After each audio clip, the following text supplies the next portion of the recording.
আসসালামু আলাইকুম রহমতুল্লাহি ওবারাকাতু। আজকে আমরা ৭ নম্বর মডেল সমাধান করব ইনশাআল্লাহ। চলুন শুরু করা যাক। এখানে দেওয়া আছে a = 2, 3, b = 4, 5 হলে a * b এর উপাদান নিচের কোনটি? কার্তেজীয় গোলক a * b। আমরা কিন্তু জানি a * b মানে হচ্ছে এখান থেকে আমরা এখান থেকে একটা নিব, আবার এটা দিয়ে কি এই উপাদানগুলো নিব। মানে একটা হবে কি 2, 4, তারপর হচ্ছে 2, 5, তারপর আবার 3, 4, তারপর হচ্ছে কি 3, 5 এটা। তাহলে আমাদের দেখতে হবে এখানে কি আছে 2, 4 আছে, 3, 4 আছে, 3, 5 আছে। এই প্রশ্নে কিন্তু ভুল হয়তো দেওয়া আছে, কারণ এখানে হবে a * b এর উপাদান নিচের কোনটি 9 হইতে পারে। নিচের কোনটি 9, ঠিক আছে? কারণ এখানে 3টাই কি আছে a * b এর উপাদান আছে। তাহলে এখানে উপাদান 9 হচ্ছে 4, 3, ঠিক আছে? আচ্ছা, পরবর্তী যে প্রশ্নটা এটা আমরা গত প্রশ্নের সমাধান করেছিলাম যে x² + 5x - 6 এর উৎপাদক কোনটি? উৎপাদক কোনটি? তাহলে এখানে আমরা কি করব, এই 6 আর এখানে 1 আছে, 6 কে ভাঙাবো, কি 6 কে আমরা ভাগাবো। তাহলে 6 কে যদি আমরা ভাঙাই 6 কে 6, তাহলে আমরা দিতে পারি যে 6 এর থেকে যদি 1 বাদ যায়, 6 এর থেকে 1 বাদ গেলে কি থাকবে? 5 থাকবে। এই নিয়মগুলো কিন্তু আমরা পড়েছি, ঠিক আছে? কারণ আমাদের এই সংখ্যাটাকে গুণ করে এটাকে ভাঙতে হবে, ভাঙার পরে কে যোগ বিয়োগ করলে যাতে মাঝখানের সংখ্যাটা হয় এটা আমাদের করতে হবে। তারপর এখান থেকে আমরা কমন নিব যে x প্লাস কি থাকবে 6 থাকবে, এর -1 কমন যাবে, তাহলে থাকবে এখানে x + 6। এখানে প্লাস কেন হলো? মাইনাস কমন নিলে মাঝখানের যে চিহ্ন এগুলো কি হয়ে যায়? পরিবর্তন হয়ে যায়। তাহলে এখানে উৎপাদক আমরা পেয়েছি কি? একটা পেয়েছি x + 6 পেয়েছি, আরেকটা হচ্ছে x - 1 পেয়েছি, ঠিক আছে? তাহলে এখানে উৎপাদক কোনটি? x - 1। আশা করি বুঝতে পেরেছেন। আচ্ছা, তাহলে এখানে তাহলে আমাদের 2টা প্রশ্ন সলভ হলো। এখানে পরবর্তী যে প্রশ্নটা বলছে যে 0.3 পৌনঃপুনিক * 2.2 পৌনঃপুনিক এর মান নিচের কোনটি? এটা আমরা এরকমভাবে করব যে এটার ক্ষেত্রে আগে পৌনঃপুনিক আমাদের উঠিয়ে নিতে হবে। তাহলে প্রথমটা কি আছে? আমরা জানি পৌনঃপুনিক ওঠানোর জন্য কি নিতে হয়? 9 নিতে হয়। পরে পুরো সংখ্যাটা লিখে পৌনঃপুনিক ছাড়াটা বাদ দিতে হয়। তাহলে যেহেতু এখানে 3 আছে, 3 থেকে আপনার কি 0 বাদ যাবে। ইন্টু এখান থেকে পৌনঃপুনিকের জন্য 9 নিব। পুরো সংখ্যাটা লিখে 0 বাদ দিব। মূলত কি 3 থাকবে। এখন আমরা দেখি কাটাকাটি করলে কি হয়? 3, 3 3 9। তাহলে উপরে রইল কত? 2, নিচে রইল কত? 3 × 27। 27 দিয়ে 2 টা ভাগ করবেন, দেখবেন এখানে রেজাল্ট বের হয়ে যাবে, ঠিক আছে? এখানে আমাদের রেজাল্টটা কি বের হয়ে যাবে। ক্যালকুলেটরে চাপ দিলে দেখবেন কি হয় 0.0747474 এরকম করে আসবে, ঠিক আছে? আচ্ছা, তারপরে এখানে আমাদের 4 নম্বর প্রশ্নে কি দেওয়া আছে যে বার্ষিক শতকরা 5 টাকা হারে 500 টাকার 3 বছরের সরল মুনাফা কত?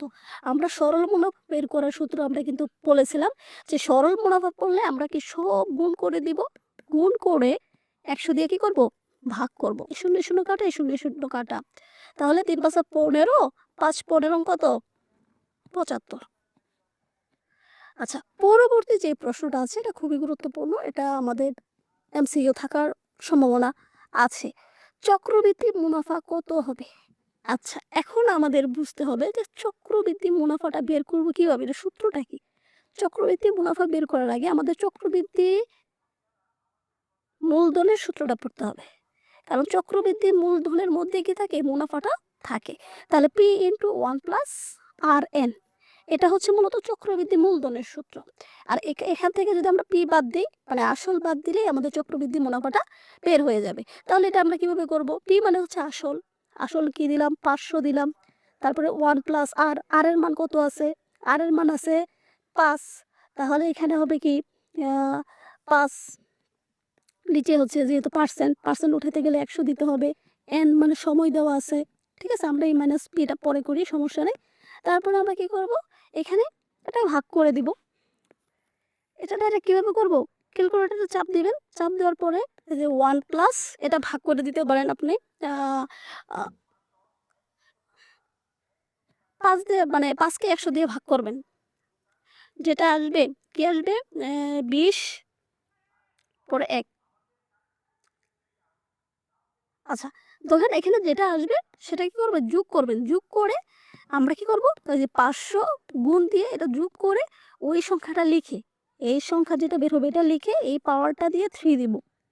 ঠিক আছে, 3 দিয়া ইকুয়াল দিলে কি হবে, একটা রেজাল্ট বের হয়ে যাবে। যে রেজাল্টটা বের হবে এটা থেকে আমরা কি করব, আসল 500 এটা কি করব, বাদ দিব। ঠিক আছে, আবার বলতেছি, এখানে আমরা কি করবো 1 প্লাস, এখানে কি আছে 5/100 আছে, তাহলে আমরা ইচ্ছা করলে কি এই 5/100 এটাকে কি করবো, ভাগ করে দেবো ক্যালকুলেটারে। ভাগ করলে একটা দশমিক মান আসবে। আনার পরে এখানে 1 এর সাথে এই দশমিক মানটা যোগ করে তারপরে এটার পাওয়ার 3 দিয়ে দিব, 500 গুণ করে দেবো, তাহলে আমাদের কি রেজাল্ট বের হয়ে যাবে। তারপরে যেহেতু চক্রবৃদ্ধি মুনাফা বলছে, তখন এখান থেকে আমরা কি পি মাইনাস করে দেব। এখানে এই অঙ্কটার মধ্যে আমাদের কিন্তু চক্রবৃদ্ধি মুনাফার সূত্র আসতে পারে, চক্রবৃদ্ধি মূলধনের সূত্র আসতে পারে, ঠিক আছে, সরল মুনাফার সূত্র কি এটা আসতে পারে। ওকে, পরবর্তী যে প্রশ্নটা আছে সেটা হচ্ছে লগ পি রুট পি এর মান নিচের কোনটি। এই ক্ষেত্রে আমাদের কি, যে আমরা এই ক্যাটাগরির অঙ্ক পিছনে আমরা করেছি পি, এখানে এরকম একটা সূত্র আছে যে লগ এ এটার মান কি হয় 1 হয়, এই সূত্রটা আমাদের ফালাইতে হয় মূলত। তাহলে লগ পি, এখানে পি আমরা যদি রুট দেওয়া থাকলে যদি কি হয়, হাফ হয়। রুট দেওয়া থাকলে কি হবে, হাফ হবে। ঠিক আছে, তখন এই হাফটা সামনে এসে যাবে ইন্টু লগ পি, তখন এই হাফের সাথে আমরা কি করব, এটার মান হচ্ছে 1, তাহলে এখানে সঠিক উত্তর হচ্ছে কি হাফ। আচ্ছা, পরবর্তী যে অঙ্ক দুইটি আছে খুবই গুরুত্বপূর্ণ। এই যে ক্যালকুলেটরে চাপ দিলে আপনারা এই অঙ্কটা যে 0.0225 সংখ্যাটি সাধারণ লগের পূর্ণ কত, এটা লগ লিখে এই সংখ্যাটা দিলে কি উত্তরটা বের হয়ে যাবে। ক্যালকুলেটরে যদি চাপ দিই তাহলে উত্তর আমাদের বের হয়ে যাবে। কিন্তু আমরা যখন এই অঙ্কটা করব তখন আমরা দেখি সেটা কিভাবে করব। এটা এটা এটা করতে গেলে আমরা প্রথমে দশমিকটা উঠিয়ে নেব। দশমিক উঠিয়ে নিলে 1 দশমিকের জন্য 1, কয় ঘর, 4 ঘর, 4 ঘরের জন্য 4টা শূন্য, উপরে কি থাকবে 225। ওকে, তাহলে এখানে আমরা দেখি 10-এর উপর 3 দিলে হয় 1000, 10-এর উপরে 4 দিলে কি হবে 10,000 হবে। তারপরে এখানে যেহেতু এখানে 225 আছে, তাহলে আমরা এটাকে করতে পারি 2.25, মানে 2 গড়, মানে আমাদের পূর্ণ সংখ্যার ক্ষেত্রে মানে 1 গড় রাখবো আর কি। তাহলে 2 গড় আগে দশমিক দিলে এটার সাথে আমরা কিন্তু 100 গুণ করতে পারি। 100 কি করতে পারি, গুণ করতে পারি। তাহলে 100 গুণ করা যে কথা, এই 100টাকে আমরা ইচ্ছা করলে এরকম লিখতে পারতাম 10 10 100, নিচে হচ্ছে 10 টু দি পাওয়ার কি, মানে 10 টু দি পাওয়ার 4। এটুকু আশা করি আমরা বুঝতে পারছি, কারণ এই ক্যাটাগরির অঙ্ক আমরা কি করেছিলাম। এখানে পরবর্তীতে আমরা যেটা করব সেটা হচ্ছে যে এখানে কি আছে, ভাগ চিহ্ন আছে। কি চিহ্ন আছে, ভাগ চিহ্ন আছে। তাহলে ভাগ চিহ্ন হইলে এইখানে উপরেরটা থেকে কি হয়, নিচেরটা কি হয়, বাদ হয়। ঠিক আছে, যখন উপরটা থেকে নিচেরটা বাদ হবে তখন এখানে আমাদের আচ্ছা আমি একটু মুছি, যে এখানে আছে 2.25 ইন্টু কি 10 স্কোয়ার, নিচে হচ্ছে 10 টু দি পাওয়ার 4।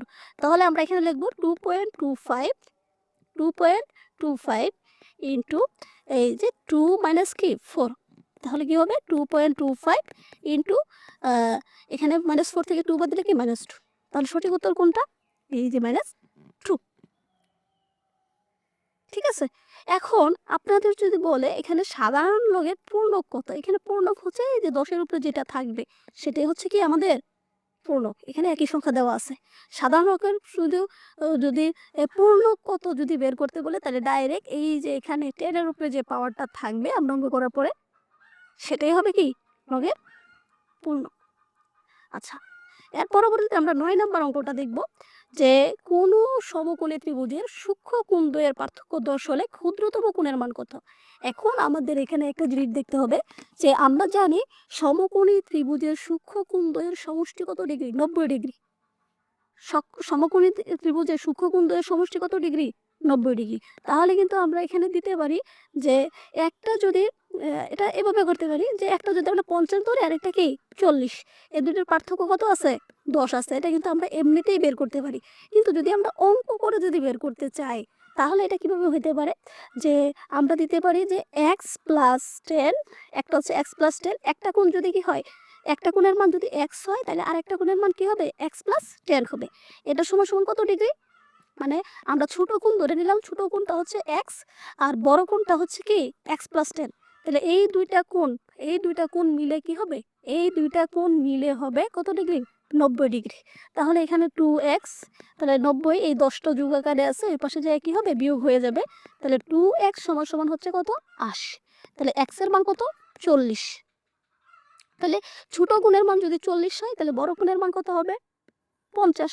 কারণ আমরা জানি 40 আর 50 যোগ করলে কি হয়, 40 আর 50 যোগ করলে 90 হয়। তাহলে এই ক্যাটাগরির অঙ্কটা কিন্তু দিতে পারে। সূক্ষ্ম কোণ দ্বয়ের পার্থক্য 10 হলে ক্ষুদ্রতম কোণ দ্বয়ের মান কত, যখন 10 না বলে অন্য কোনো সংখ্যা বলবে তখন কিন্তু আপনাকে ওইভাবেই করতে হবে যে আমাদের ছোট কোণ ধরবো এক্স আর বড় কোণ ধরবো যদি বলে পার্থক্য যদি বলে, অথবা কি হ্যাঁ পার্থক্য যদি বলে তাহলে আমরা কি ওইভাবে করব। যে যদি 6 হয়, 6 হলে তাহলে একটা হচ্ছে 6 বেশি থাকবে আর একটা 6 কি থাকবে, কম থাকবে। হ্যাঁ, এভাবে আমরা বের করব। তাহলে আজকে এখান থেকে আমরা যে 9টা এমসিকিউ পড়লাম, এই 9টা এমসিকিউ থেকে আমাদের কি পরীক্ষায় কমন পড়ার সম্ভাবনা খুবই বেশি আছে। আসলে আমরা এখন আর গাফিলতি করব না। হ্যাঁ, ইনশাল্লাহ এগুলো আমরা কি মনোযোগ দিয়ে মানে এমসিকিউগুলো বোঝার চেষ্টা করব।